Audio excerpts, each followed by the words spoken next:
فطرت کہتی ہے نیکی نیکی ہے، بدی بدی ہے، اور ہونا تو یہ چاہیے کہ نیکی کا صلہ نیک ملے، اچھا ملے، بدی کا صلہ برا ملے، عقل کہتی ہے۔ لیکن دنیا میں ہم دیکھتے ہیں کہ نیکوکار حلال کھانے والے بمشکل سوکھی روٹی کھا سکتے ہیں، استثناءات ہیں، لیکن عام معاملہ تو یہی ہے۔ حرام خور، دھوکہ دینے والے، سودی کاروبار کرنے والے،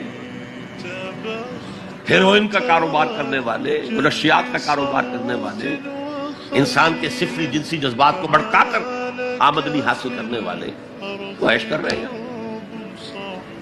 تو اصول تو یہ ہے کہ گندم از گندم پہ رویت، جو سے جو، گندم سے گندم اگنی چاہیے، جو سے جو اگنا چاہیے۔ یہ کیا ہو رہا ہے؟